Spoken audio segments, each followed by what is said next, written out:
Spectrum Pagi Bernama Radio. Bernama radio stesen berita bisnes pilihan anda, Suruhanjaya Integriti, agensi penguatkuasaan atau lebih dikenali dengan EAIC atau Enforcement Agency Integrity Commission, memainkan peranan penting ke arah meningkatkan integriti dalam kalangan pegawai penguatkuasa di negara ini, sekaligus meningkatkan keyakinan orang awam terhadap perkhidmatan awam. Dan EAIC juga bertanggungjawab memantau dan menjalankan siasatan terhadap isu-isu salah laku yang melibatkan 21 agensi penguatkuasaan seliaan di bawah Akta Suruhanjaya Integriti Agensi Penguatkuasaan 2009 kurungan Akta 700. Baik, jadi pada waktu ini Raifa, kita bersama-sama dengan Puan Nurhayati Ahmad, Ketua Pegawai Eksekutif dan juga Penguatkuasa Suruhanjaya Integriti Agensi Penguatkuasaan EAIC menerusi panggilan telefon. Hello, Assalamualaikum Puan. Waalaikumsalam. Puan, is this Raifa? Ya, saya Raifa dan betul. Natasha Aimi. Raifa dan Natasha. Tepat sekali. Okey, terima kasihlah sebelum saya memulakan kita punya sidang bicara ni untuk soal jawab. Saya ingin mengucapkan terima kasihlah kepada pihak bernama kerana memberi peluang kepada EAIC untuk bersiaran di laman bernama lah. Baik, kita pun nak terima kasih juga kembali kepada Puan kerana sudi bersama dengan kami dalam program Jendela Fikir pada waktu ini. Baik Puan, kita nak juga dengarkan mungkin, bolehkah Puan kongsikan secara ringkas bidang tugas Puan sebagai Setiausaha ataupun Ketua Pegawai Eksekutif di EAIC? Okey, secara ringkasnya, saya mempunyai tanggungjawab untuk memastikan fungsi EAIC sebagaimana yang diperuntukkan di bawah Seksyen 4 Akta Suruhanjaya Integriti Agensi Penguatkuasaan 2009 atau Akta 700 dilaksanakan dengan sewajarnya dan berkesan. So, ini bermaksud saya perlu pastikan setiap aduan salah laku daripada pengadu diterima dan disiasat dengan sewajarnya, dan ini akan melibatkan 21 agensi penguatkuasaan di bawah Akta 700 yang diselia oleh pihak EAIC. So ini actually selaras dengan peranan EAIC sendiri yang untuk meningkatkan integriti dalam kalangan pegawai penguatkuasa dan juga untuk meningkatkan keyakinan orang awam terhadap agensi penguatkuasaan itu sendiri. Selain itu, saya juga bertanggungjawab untuk melaporkan kepada Mesyuarat Suruhanjaya mengenai operasi dan gerak kerja EAIC bagi memastikan matlamat yang telah ditetapkan di bawah Akta 700 dicapai lah. Puan, setakat ini kan siapa lagi ahli-ahli Suruhanjaya dan lantikan mereka ini bagaimana? Ada kriteria-kriteria tertentu ke untuk dilantik dan mereka turut sama dalam Suruhanjaya ini, Puan? Okey, keanggotaan Suruhanjaya, Pesuruhjaya, ia dilantik oleh Yang di-Pertuan Agong atas nasihat Perdana Menteri, dan pelantikan ini tidak lebih daripada 3 tahun keanggotaan. Keanggotaan ini tidak melebihi 3 tahun dan lantikan ini adalah tidak lebih daripada 7 Pesuruhjaya yang terdiri daripada seorang pengerusi, seorang timbalan pengerusi dan 5 Pesuruhjaya. Setakat ini kami mempunyai line up Pesuruhjaya yang very very good.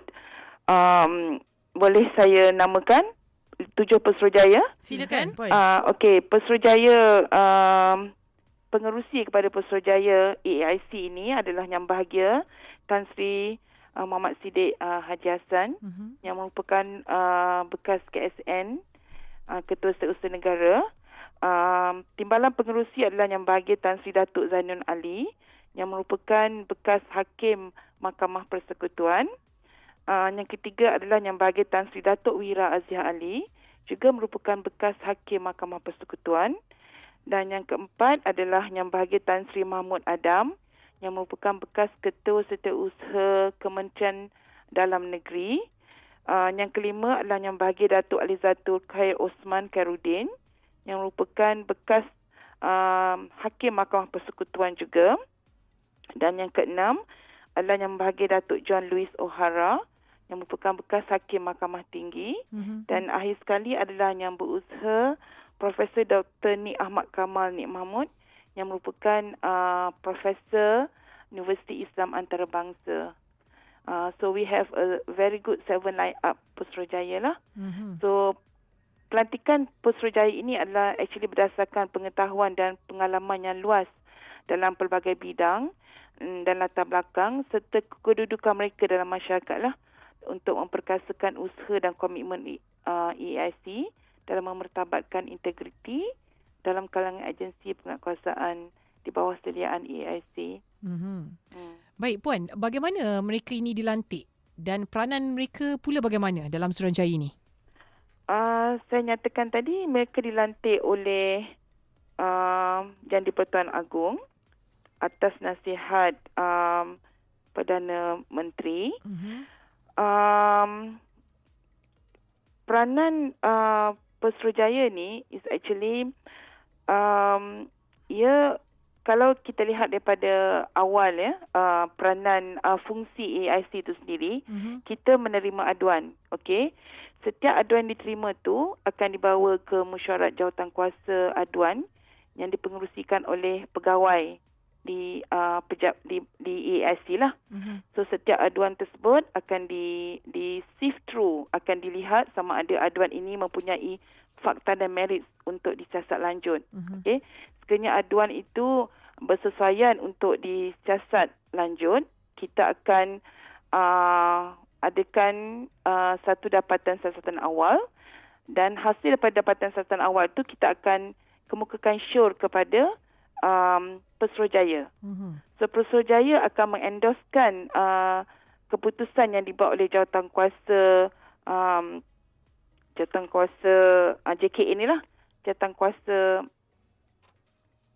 aduan. Yes.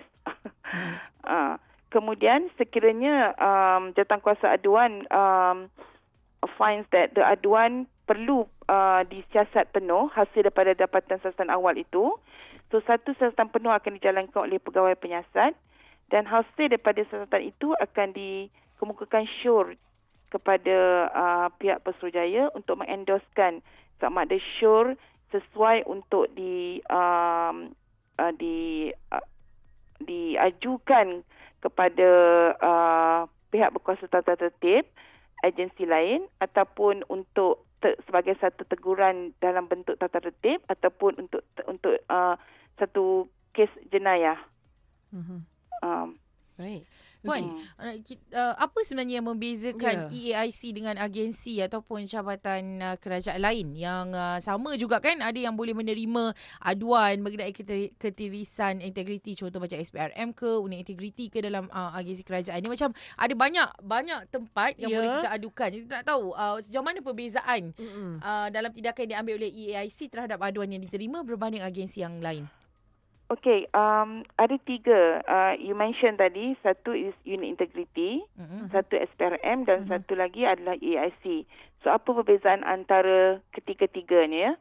Okay, first is unit integrity. Unit integrity ni adalah lebih kepada mengesan dan menerima aduan dalam sesebuah organisasi itu sendiri. Contohnya unit integrity Jabatan Pendaftaran Negara. So they have unit integrity di situ untuk menerima segala aduan yang berkenaan dalam agensi itu sendiri. Dan punca kuasanya adalah tertakluk kepada Perkelian Perkhidmatan Bilangan 6 tahun 2013. Dan tindakan yang diambil hasil daripada aduan yang diterima oleh unit integriti dalam sesebuah agensi itu akan disahkan untuk sesuatu lembaga tata tertib mengikut Akta 607, nanti saya sebutnya, Akta Badan Berkanun Tata Tertib dan Surcharge 2000, iaitu Akta 605, ataupun Pegawai Awam Kelakuan dan Tata Tertib PUA 395/1993. That is for the unit integrity sesebuah agensi. Dan bagi SPRM SPRM pula, punca kuasanya adalah Akta Suruhanjaya Pencegahan Rasuah Malaysia 2009 dan ia lebih menerima kepada salah laku pelakuan rasuah serta salah guna kuasa. Penyelewengan kuasa yang tertakluk di bawah Seksyen 7 Akta SPRM 2009 dan hasil siasatannya adalah akan dibawa kepada pendakwa raya di bawah Seksyen 58 Akta SPRM 2009 yang saya sebut tadi. Okey. Untuk EAIC ni ia adalah punca kuasa di bawah Akta 700 yang saya sebut awal tadi, Akta Suruhanjaya Integriti Agensi Penguatkuasaan 2009. Kami menerima dan menyiasat aduan terhadap 21 agensi penguatkuasaan yang di bawah seliaan kami. Tidak lebih daripada 21 agensi itu. Dan hasil siasatan kita akan syorkan dapatan siasatan kepada Mesyuarat Pesuruhanjaya. Itu yang saya nyatakan tadi pada awal, fungsi Pesuruhanjaya. Itu dia. Baik. Sebelum tu, boleh saya teruskan. Walaupun saya mention tadi, ketiga-tiga tu mempunyai perbezaan dan I mention yang kita hanya menerima aduan yang untuk menyiasat aduan di bawah agensi seliaan kami yang 21. Tetapi kami we have this pendekatan no wrong door policy.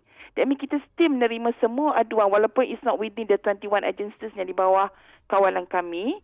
So then if we think that the aduan tu should be refer, we ada facts and merit untuk disiasat oleh agensi lain, kami akan refer aduan tu kepada agensi yang terbabit and we will work closely with them. So there is no wrong door policy lah. Kita still terima aduan walaupun it's not within the ambit of the 21 agencies. Baik. Dan 21 agensi penguatkuasaan itu yang di bawah bidang kuasa EAIC. 21 agensi apakah tu. Ya? Okey, apakah ya? Okey, nak sebut salah satu ke 21? Antaranya mungkin. Okey, antaranya.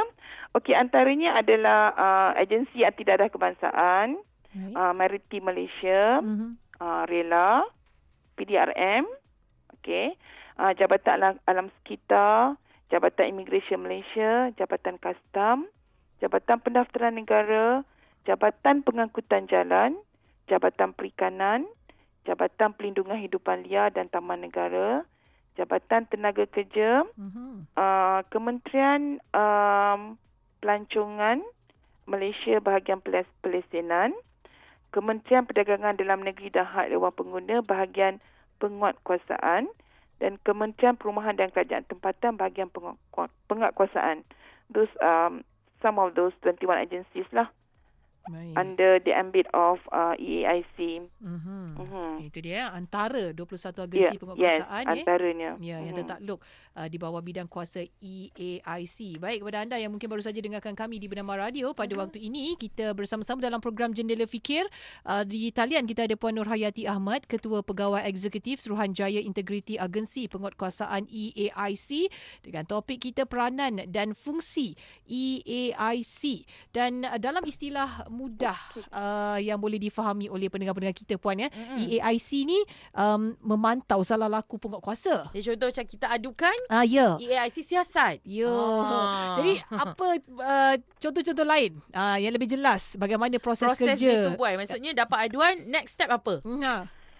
Okey, sekiranya ada orang sesiapa yang ingin membuat aduan kepada EAIC, okey, saya akan bagi sedikit gambaran yang lebih jelas lah proses kerja EAIC.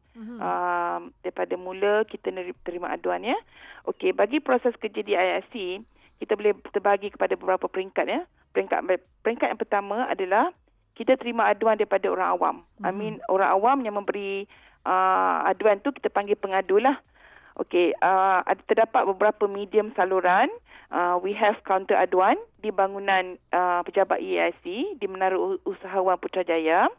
Okey, they can also hantar melalui sistem e-aduan dalam laman sesawang EAIC, dan they can also send melalui surat dan juga media elektronik.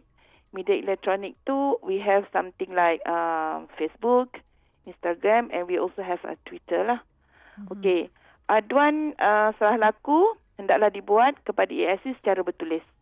This is a must because it's provided under subsection 23.2 Akta 700. mesti bertulis, sama ada melalui email, melalui datang ke pejabat kaunter aduan, atau melalui surat ataupun melalui media elektronik that I mentioned earlier tadilah, Facebook ataupun Instagram ataupun Twitter. Okey, setelah kita menerima aduan, kita akan maklumkan kepada pengadu that we have received the aduan. Satu surat pemakluman penerimaan aduan akan dihantar kepada pengadu, so that pengadu tahu yang EAC telah terima aduan lah. Okay, then selepas that is the process, first part menerima aduan. The second part adalah proses menilai aduan itu sendiri. Okay, semua aduan kita terima dan semua aduan itu kita akan tengok dia punya fakta dan merits about the aduan lah. So, siapa yang akan mempertimbangkan adalah jawatankuasa aduan. Jawatankuasa aduan ini akan dipengerusikan oleh pengarah operasi EAIC dan beberapa pegawai kanan lah, pengarah bahagian di EAIC. So, dia akan go through dan menilai aduan tersebut untuk diputuskan sama ada untuk jalankan siasatan awal, and then kemudian selepas dijalankan siasatan awal, kita akan lihat keperluan untuk dirujuk kepada pihak berkuasa tata tertib agensi lain, sama ada dirujuk kepada SPRM kerana ia melibatkan salah laku penyelewengan kuasa dan rasuah, ataupun kita akan tidak diteruskan kerana kita mendapati bahawa aduan itu tidak berasas, dan ataupun kita akan sekiranya aduan ini di luar bidang kuasa EAIC, maksudnya agensi itu tidak di bawah 21 agensi yang di bawah seliaan EAIC. Okey, that is the process untuk jawatankuasa aduan.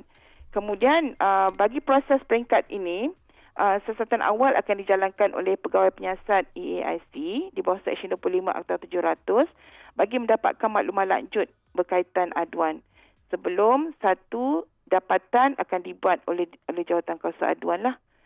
And then bagi salah laku yang di luar bidang kuasa EAIC, aduan tersebut akan diadukan kepada agensi yang berkaitan, because as I mentioned earlier, there is no wrong door policy. Okay. Selepas aduan itu melepasi jawatankuasa aduan dan melepasi siasatan awal, dan kita akan buat beberapa pengesyoran kepada mesyuarat Suruhanjaya. This is where saya mention tadi, peranan penting Pesuruhjaya lah. So selepas semua aduan tersebut dinilai dan diputuskan oleh jawatankuasa aduan, ia akan diangkat kepada panel Pesuruhjaya. So panel Pesuruhjaya akan meneliti, menimbang dan memutuskan aduan serah laku tersebut. This is peringkat aduan ya, Raifa dan Natasha, peringkat aduan ya. So aduan itu nanti akan diteliti dan ditimbangkan oleh Pesuruhjaya sama ada untuk dirujuk kepada pihak berkuasa tata tertib agensi lain, agensi yang berkenaan. Contohnya tadi saya ada mention kita ada 21 agensi. Okey, sekiranya selepas kita baca aduan itu kita rasa fakta dan merits of this aduan lebih baik dirujuk kepada pihak berkuasa tata tertib. Contohnya macam kes-kes yang melibatkan pengadu mengadu pihak polis, contohnya, ini sebagai contohnya ya, macam meninggikan suara, contohnya lah ya, contoh, dan kita rasa this is best untuk pihak PBT yang deal with this matter. Okay, tidak perlu kita go for the siasatan penuh, just refer this matter to the PBT agensi berkenaan.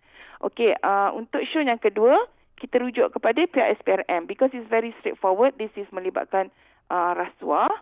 Dan untuk yang ketiga, kita akan kita rasa aduan ini perlukan satu siasatan penuh, because the facts and merit memang kita nampak very clear that this need to have a full investigation.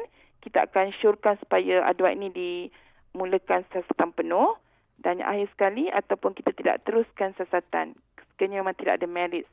Contohnya macam aduan diterima tapi kita tidak dapat, we cannot get hold of the pengadu, PYDA yang diadu pun tidak jelas. So normally kita akan syorkan supaya tidak diteruskan siasatan.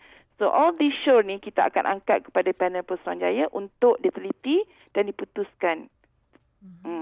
Kemudian selepas kita melalui stage yang Pesuruhjaya akan meneliti dan memutuskan aduan bersama sure yang kita beri tadi, Dan kita akan memaklumkan kepada pengadu keputusan yang telah diputuskan oleh Pesuruhjaya lah dalam mesyuarat Suruhanjaya.